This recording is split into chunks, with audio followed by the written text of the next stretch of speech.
राधे राधे दोस्तों। पूजा पाशने पारिवारिक कहानियों में आपका स्वागत है। हमारी आज की कहानी का शीर्षक है षड्यंत्र। गांव की सादगी भरी लड़की सपना ब्याह कर शहर लखनऊ के मध्यम वर्गीय घर में बहू बनकर आती है। उसकी सास सरोजनी देवी परंपराओं में विश्वास रखने वाली महिला हैं। शुरू शुरू में सब कुछ सामान्य था।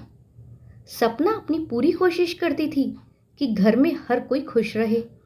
कभी वह सरोजनी जी की पसंद का खाना बनाती तो कभी उनके पैरों में तेल लगाकर मालिश करती।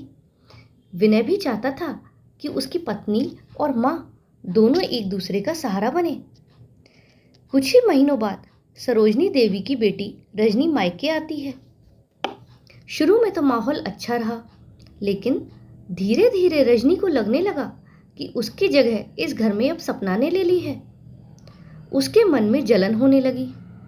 वह अक्सर अपनी माँ से कहती, माँ आपको पता भी है सपना धीरे धीरे सब पर हावी हो रही है। भैया अब सिर्फ उसी की सुनते हैं।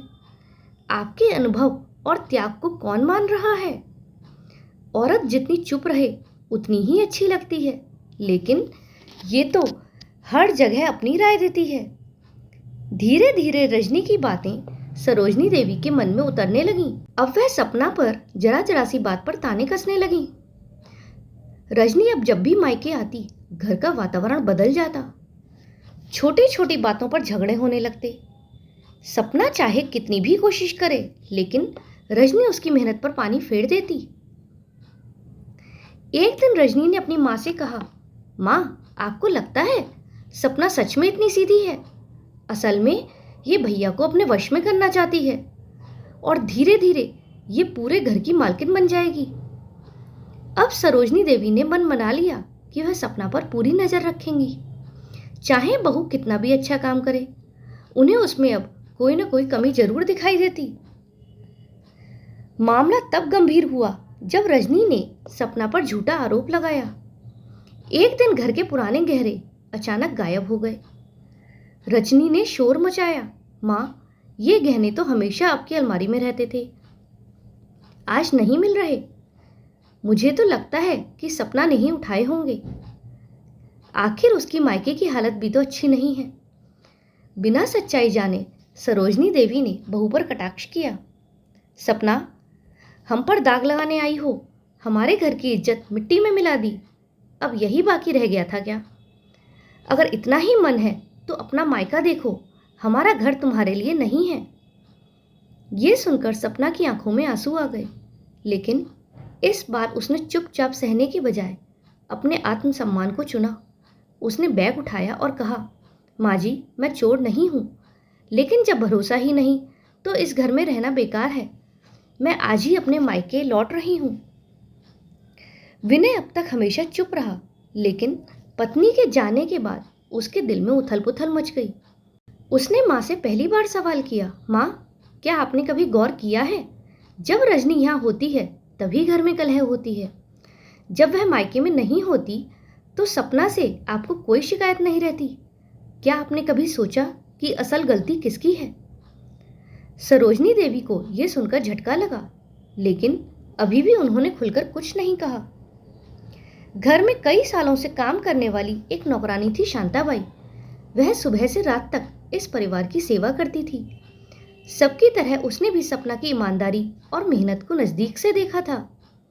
जब गहनों की चोरी का आरोप सपना पर लगाया गया तब शांताबाई चुप रही, क्योंकि कोई उसकी बात सुनने को तैयार नहीं था।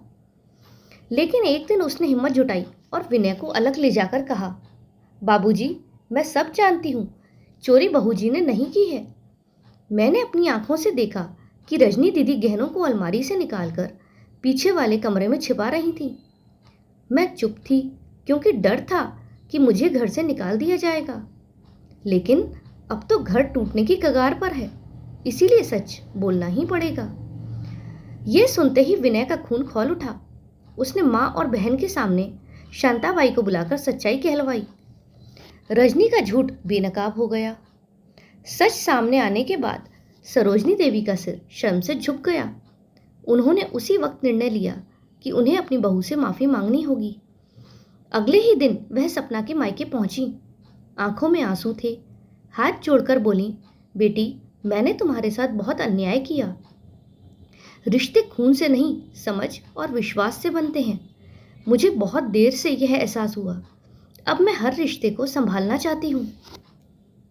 सपना ने भी रोते हुए अपनी सास को गले लगा लिया, लेकिन अब वह पहले वाली मासूम लड़की नहीं रही थी। उसने कहा, माँ जी, मैं आपकी इज्जत करूंगी, लेकिन अब अपने आत्मसम्मान से समझौता नहीं करूंगी। विश्वास और सम्मान के बिना रिश्ता अधूरा है। समय बीतने के साथ घर का माहौल बदलने लगा। सरोजनी देवी अब सपना को बहू नहीं बल्कि बेटी मानने लगी। विनय भी निश्चिंत था कि अब उसका घर टूटेगा नहीं। कुछ महीनों बाद परिवार में एक बड़ा आयोजन हुआ। गांव शहर से सभी रिश्तेदार आए। मंच पर जब सरोजनी देवी ने भाषण दिया तो सब लोग भावुक हो उठे। उन्होंने कहा, आज मैं गर्व से कह सकती हूँ कि मेरी बहू ने मुझे वह सिखाया जो कोई किताब नहीं सिखा पाई। रिश्ते खून से नहीं बल्कि समझ और सम्मान से निभते हैं। बहू अगर मौका दिया जाए तो बेटी से भी बढ़कर साबित हो सकती है। संपूर्ण हॉल तालियों की गड़गड़ाहट से गूंज उठा। सपना की आंखों में आंसू थे, लेकिन इस बार ये आंसू अपमान के नहीं बल्कि गर्व के थे। दोस्तों, यही है षड्यंत्र की कहानी। रिश्ते केवल परंपरा से नहीं बल्कि विश्वास, सम्मान और समझ से चलते हैं। दोस्तों, आपको ये कहानी कैसी लगी कमेंट में ज़रूर बताइएगा। अगर पसंद आई हो तो वीडियो को लाइक करें और चैनल पर नए हों तो चैनल को सब्सक्राइब करें। हमारे साथ अंत तक बने रहने के लिए धन्यवाद। जय श्री राधे।